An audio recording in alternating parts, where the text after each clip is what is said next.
नमस्कार। जैसे ही हमने अपने उत्तराखंड के पहाड़ों में वनाग्नि की खबर सुनी तो हमने सोचा इसका एक मौका मुआयना किया जाए, इसका जायज़ा लिया जाए। तो हल्द्वानी से हम लोग अपनी गाड़ी से चले हैं और पूरे गोपेश्वर तक हमने इसका जायज़ा लिया। जैसे कि हम पहले यहाँ भीमताल, खैरना, रानीखेत, द्वाराट, आदि बद्री, गैरसैंण होते हुए कर्णप्रयाग पहुँचे पहले दिन।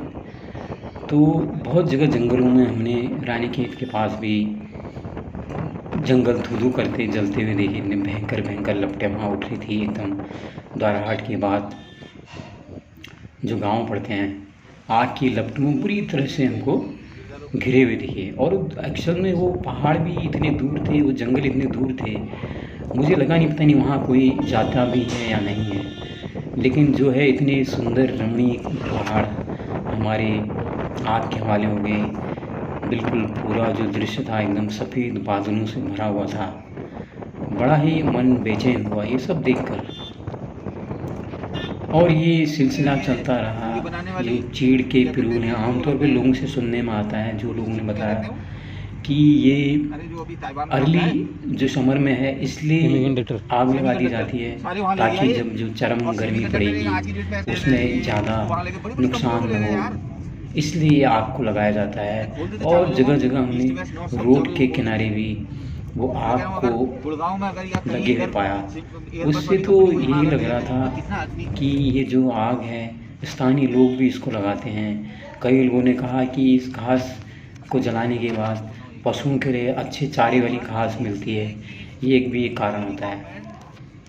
लेकिन हम लोग सिर्फ स्वार्थी हैं किसी भी चीज़ में, अगर आप कहा जाए तो इतने बढ़िया रमणीक स्थल हमारे आसपास हैं। फिर रानीखेत कैंटोनमेंट बोर्ड का इलाका है, यहाँ पर पूरी हरियाली है क्योंकि ये आर्मी के अधीन में है, तो यहाँ पर जंगल थोड़ा सुरक्षित हैं, अच्छे हैं, इसलिए यहाँ पर आग कहीं दिखाई नहीं दी। लेकिन फिर भी परिदृश्य में यहाँ पर भी जो है दूर दूर वो जो हल्का सा जो स्मोक है, एक धुआं है, जो धुंध है, वो यहाँ पर भी नज़र आ रही थी। अब इस बार जितने भी टूरिस्ट आ रहे हैं उनको, मुझको लगता नहीं है किसी को भी, जो चोटियों पर भी हम लोग कई जगह गए, इसमें नौटी है, थलीसैंण है, बहुत सी जगह हैं, बहुत ऊंचाई वाले क्षेत्र हैं, वहाँ से भी हिमालय के दर्शन नहीं हो पा रहे थे क्योंकि चारों तरफ हर तरफ अग्नि पूरी लगी हुई थी। उसकी वजह से जो थी धुंध की वजह से कहीं पर भी कुछ हिमालय के दर्शन नहीं हो पाए।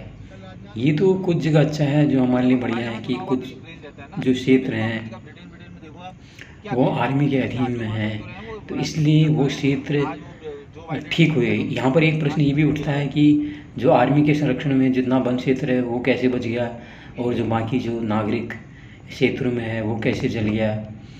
यहीं पर प्रश्न उठता है कि यहाँ पर जो लोग हैं, चाहे शरारती तत्व हैं, चाहे बीड़ी पीने वाले, सिगरेट पीने वाले लोग हैं, या जो पशुओं के चारे के लालच में जो है आग लगाते हैं, या वो लोग हैं, उनकी वजह से पूरे उत्तराखंड के जो जंगल हैं धू-धू करके जल रहे हैं। एक तो जो चीड़ का पेड़ है वो बड़ा ज्वलनशील होता है, उसमें से जो है लीसा निकाला जाता है। कई बार लीसी निकालने के लिए उसमें कुप्पियाँ भी लगाई जाती हैं, तो लीसा जो है पेड़ के बाहर से निकलता है, तो वहाँ पर लपटें जो हैं और ख़तरनाक रूप ले लेती हैं। तो ये देखिए इससे नुकसान किसका हो रहा है, यहाँ पर सोचिए। आजकल गर्मी के दिनों में बहुत से सैलानी यहाँ पर आते हैं, तो उनको यहाँ पर जगह मिलती है। और सैलानी भी जो आते हैं वो भी बड़े सी समझ लीजिए बड़े लापरवाह टाइप के होते हैं। यहाँ पर वो पॉलीथीन गिराए जा रहे हैं। जंगलों में बहुत जगह ऐसी जगह हैं जहाँ पर आपको आश्चर्य होगा, वहाँ पर शराब की बोतलें, बियर की केन और गुटखे, प्लास्टिक के पाउच वगैरह भी यहाँ पर तरह जगह बिखरे हुए थे।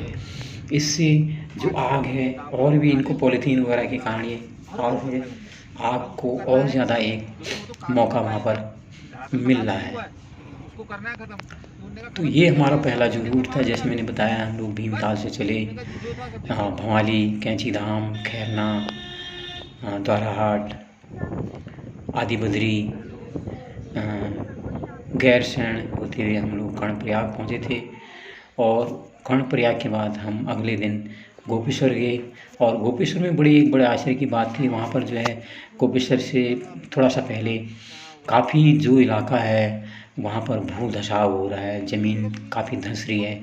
एक आध पेड़ों को तो सरकार ने शायद अपने संरक्षण में ले लिया है, वहाँ से लोगों को हटा दिया गया है, तो वो सब भी वहाँ पर चल रहा है।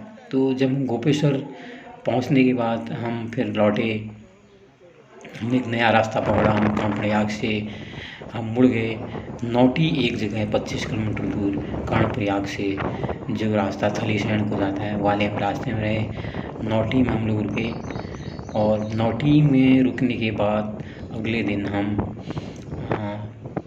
पैठाणी, एक जगह है पैठाणी होते हुए, हालांकि ये इलाका थोड़ा दुर्गम सा है, यहाँ पर टूरिस्टों के लिए शायद दिक्कतें हो सकती है, क्योंकि यहाँ पर कहीं पर भी पेट्रोल पंप इत्यादि या कोई आपको कभी टायर ख़राब हो जाता है तो उसके लिए कोई यहाँ पर मैकेनिक आपको नहीं मिलेगा। इस चीज़ का आपको ख्याल करना पड़ेगा। हालांकि यहाँ पर जो पहाड़ थे बड़े ऊंचे अच्छी हाइट के पहाड़ थे और तरह तरह की वनस्पति वाले यहाँ पर पेड़ पौधे, जो हर्बल है उसके भी यहाँ पर कुछ प्लांट वगैरह दिखाई दे रहे थे। और कुछ जगह मौसम बड़ा सही लग रहा था। और फिर ये कर्णप्रयाग है, वहाँ पर जो नदी है आपकी पिंडर और जो अलकनंदा है, इसका यहाँ पर संगम होता है। तो यहाँ पर भी काफ़ी जो है नदी के किनारे इस तरह से लोग बसे हुए हैं, तो वहाँ पर देख के भी बड़ा डर लगता है कि एक बार ऑलरेडी हम केदारनाथ की जो घटना है प्रलय 2013 का वो देख चुके हैं। उसके बावजूद भी लोगों ने नदी के किनारे किनारे अपने घर बनाए हुए हैं, और वो घर भी ऐसे हैं 2 मंजिले 3 मंजिले, पूरा होटल चल रहा है। क्योंकि कर्णप्रयाग भी जो है एक तीर्थ यात्रा का मार्ग पड़ता है, तो वहाँ पर जो तीर्थ यात्री वगैरह है वो सीज़न शुरू होने वाला है 10 तारीख से, 10 मई से, तो वो वहाँ पर रुकते हैं, इसलिए वहाँ पर लोग रुकते हैं। इसलिए भी वहाँ पर जो है लोगों ने बड़े जो मकान हैं 2 मंजिले 4 मंजिले बनाए हुए हैं। ये जो देख रहे हैं नौटी का इलाका है, बड़ा सुरम्य बहुत बढ़िया इलाका है। यहाँ से दूर दूर यहाँ पर हिमालय के दर्शन यहाँ पर होते हैं, नंदा देवी पर्वत यहाँ से दिखाई देता है। लेकिन जो धुंध है ना, जो आग लगी है उसके जलने के लिए, तो इसकी वजह से हमें वहाँ पर हिमालय के दर्शन कहीं पर नहीं हो पाए।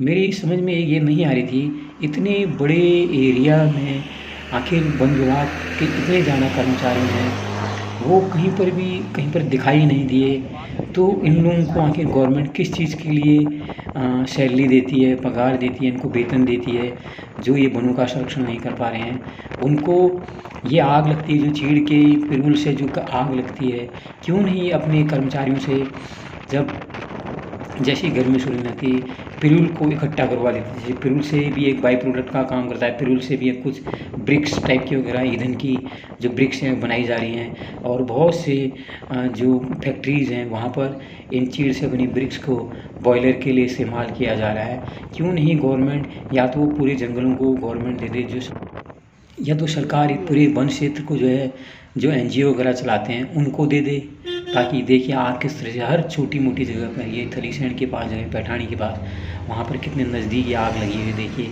और यहाँ पर बड़े आश्चर्य की बात है, पेट्रोल पंप भी एक था और पेट्रोल पंप वाले को भी इसका कोई असर नहीं पड़ रहा था।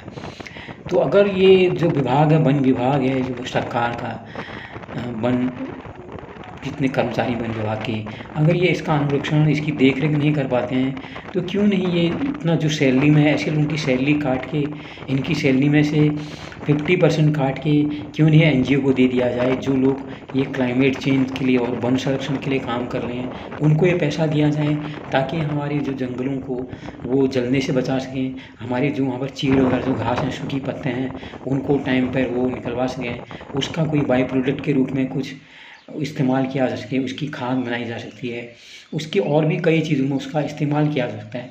देखिए कितनी धुंध हर जगह दिख रही है आग से, इतने बड़े विशाल भू क्षेत्र में। मुझे लगता था कि पहले शायद ये कुमाऊं क्षेत्र में ये आग लगी हुई है, लेकिन ये बहुत बड़े भूभाग में ये आग फैली हुई है। इससे जो इसमें तीर्थयात्री भी आएंगे उनको शायद हिमालय के दर्शन नहीं पाएंगे। अब ये तीर्थ यात्रा भी शुरू होने वाली है, केदारनाथ बद्रीनाथ के लोग वहाँ भी जाएंगे, तो ये जो मौसम है ना, आग धुंध जो है उनको भी जो है, जो यात्रा है यात्रियों को भी, तीर्थयात्रियों को भी थोड़ा कष्ट दे सकती है। तो सरकार इधर 19 अप्रैल को चुनाव भी, अभी भी चुनाव जो है बैलेट बॉक्स जो हैं वो डिस्ट्रिक्ट हेडक्वार्टर में सब जगह बंद हैं। अभी भी जो सरकारें हैं, हमारी राज्य सरकार भी है, वो चुनावी मूड से मुझे लग रहा है अभी भी बाहर नहीं आई है। और यहाँ पर जितने एमएलए हैं, जो 70 एमएलए हैं, कोई भी एमएलए इन इलाकों में नहीं रहता है।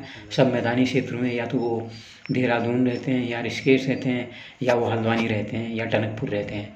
तो ऐसे जनप्रतिनिधि भी कहाँ देख पाएंगे? उनको क्या पता है उनके इलाकों में आग लगने से कितना ज़्यादा वन क्षेत्र प्रभावित हुआ है, कितने मवेशी जल गए हैं, कितने लोगों के घर भी उस वनाग्नि की चपेट में आ गए हैं। क्या उनको पता है? क्या वो कीट संरक्षण के बारे में कुछ जानते हैं? उनको पता है कितने दुर्लभ पक्षी हैं? हम हर साल गिनते हैं पक्षियों की संख्या कम हो रही है, तो ये पक्षी भी उसके जद में आ रहे हैं।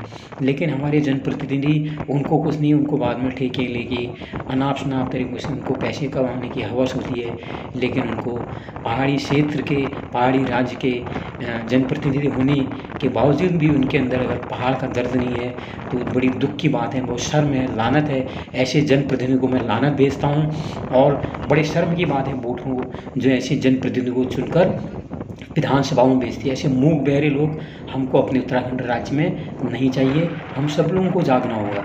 या तो हमें ये उत्तराखंड जो एमएलए हैं के चुनाव हैं, हम आइए आने वाले चुनाव में विधानसभा चुनाव का बहिष्कार करें पूर्ण रूप से, कोई भी अपने घर से बाहर न निकले। इसको केंद्र शासित राज्य बनाया जाए, ताकि जितने जो सफ़ेद पोस्ट नेता लोग हैं हमारे इस राज्य को बर्बाद न करें। अदरवाइज ये लोग हमारे जंगल ने, देखो पहले 73% यहाँ पर वन क्षेत्र था, अभी आग लगने के बाद से ऐसा खबरों में आ रहा है कि ये 45-46% के आसपास हमारा वन क्षेत्र रह गया। यही होगा, यहाँ के मवेशी मारे जाएंगे। यहाँ जो पलायन हो रहा है, ये पलायन और बढ़ता जाएगा। ये राज्य हमारा जो है, इससे अच्छा तो उत्तर प्रदेश में ही बढ़िया था। हमारे नाकारा जनप्रतिनिधियों, हमारे जो प्रशासन के लोग हैं, उनकी कुंभकर्णी नीति के कारण हमारा राज्य बर्बादी के कगार पर पहुँच रहा है। क्योंकि उत्तराखंड के वन ही उत्तराखंड की शोभा है। अगर वनों को नहीं देखा गया, वन इस तरह से जलते रहेंगे तो हमारी फ्लोरा, फौना, बड़ी हब्स, कई चीज़ें इसकी चपेट में आ जाएंगे। तो हम सबको जागना होगा दोस्तों। इस ओर को मुझे बड़ा दुख हुआ कि बड़े भू क्षेत्र में उत्तराखंड में आग की जद में आया हुआ है। तो मैं उम्मीद करता हूँ इस वीडियो को ज़्यादा से ज़्यादा लोगों को शेयर कीजिए, शासन को भेजिए, चेताइए कि ये कोताही बिल्कुल बर्दाश्त नहीं की जाएगी। इतनी देर तक मेरे साथ जुड़े रहने के लिए धन्यवाद। किसी और नए मुद्दे पर उत्तराखंड की बात फिर करेंगे। नमस्कार, धन्यवाद।